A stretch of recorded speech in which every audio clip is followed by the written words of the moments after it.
üldse maa peal? Või mitme kirjaniku raamatud seal raamatukogus on? Seda ka. Milline on kõige paksem raamat? Ma ei tea. Mitu raamatut on raamatukogus? Ma tahaks teada seda, kui vana on nende kõige vanem raamat ja mitu raamatut seal erinevat üldse kokku on. Kui vana on Heljo Mänd ja mitu raamatut on neil kirjutanud. Ma tean, kui vana on Heljo Mänd. Niisugult ei tohi minna kõike puutuma, isegi kui sa tead ja kui raamatukogu juhataja on tuttav ja oled seal hästi ära harjunud, ei tohi seal ka minna midagi võtta ja näed seda, mina tean.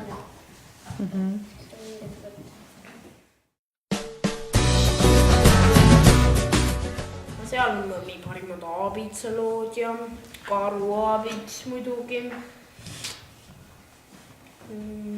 nõiakivi ja siis ohoi. Koer taskus, siis ma tean sellist raamatut nagu Jonnirõõm. Vaat rohkem ei tule praegu meelde. Jaa, ma olen seal täiesti ära teinud. Ma käin ju seal praktiliselt iga koolipäev, mis ma tulen ja lähen. Mis sa teed seal? Mis ma teen? Noh, võtame nüüd olles ausad. Ma aitasin Maiel ise ka seda näitust üles panna. Ning siis ma sinna arvutis ja ma aitasin panna joonistusi üles. Kelle joonistusi sa panid üles? Need on need 3. ja 4. klassi joonistused. Nemad juba käisid seal? Tänutäheks Viivet Äguki.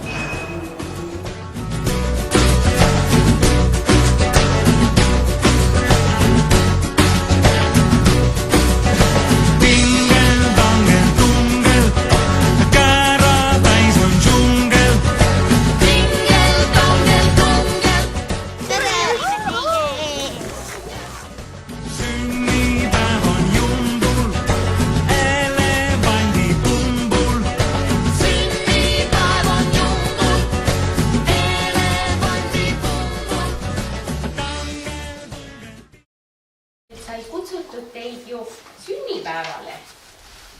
Kelle sünnipäevale, kas te teate? Kelle sünnipäev on? Matis teab muidu. Heljo Mänd. Jaa, aga kui vanaks Heljo Mänd sai? Kes ütles? 85. Jaa, täitsa vana juba on ju. Noh, mitte vana ei saa öelda, aga eakas proua. Aga ta on ikka veel nii tubli, et ta ju siiamaani kirjutab veel. Et tegelikult Heljo Mänd ei plaaninud üldse kunagi lastele kirjutama hakata ja üldse ei olnud mõtteski lastekirjanikuks üldse hakata. Ja ta arvas, et ta üldse kirjanikuks ei hakka, aga lõpuks lihtsalt oli äkki kirjanik. Ja Heljo Mänd hakkas siis kirjutama alles lastele, kui tal endal juba lapsed sündisid. Isegi luuletuste pealkirjad ta pani enda laste omad. Ja praeguse aja kohta ütleb ta, et ta on praegu kõige õnnelikum, et tal ei ole mingeid muid kohustusi, et ta saab ainult kirjutada. Saab seda teha, mis talle meeldib. Ja Heljo Mänd kirjutab hommikul hästi vara. Ta tõuseb juba hommikul kella 5 ülesse ja hakkab siis kirjutama, aga enne seda teeb ta endale termosetäie kohvi. Hommikune koht teeb virgeks, käpad kärmeks, seljas hirgeks, naeru muige näole kisum.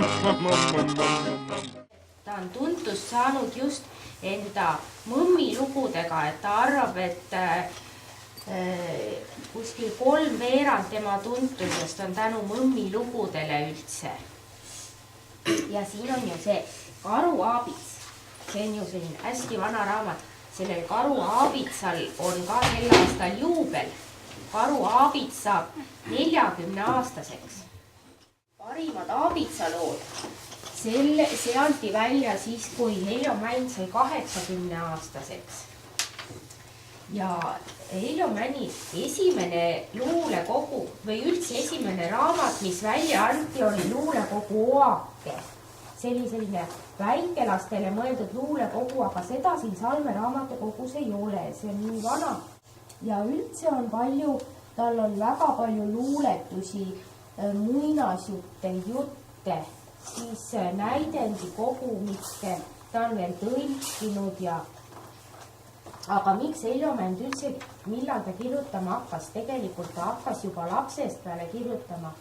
Siis kui ta oli kuskil 4. klassis, siis ta oli hästi pikalt haige, ta oli kopsupõletikus ja tal oli nii igav ja et üksindusest pääseda, siis ta hakkaski kirjutama.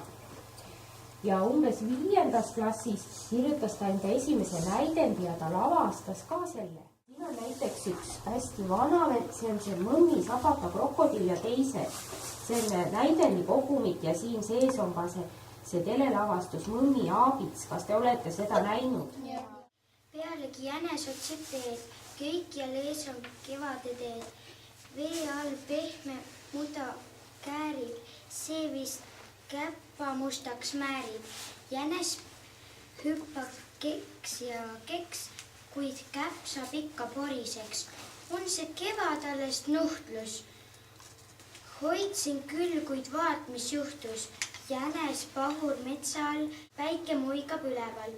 Mul on palju kulda süles, tahad kuldan käpa üle. Heljo Mänd on ise pidanud raamatut Koer taskus. See tal kõige rohkem endale meelde Taavi nimelisest poisist ja tema suurest sõbrast Nässust.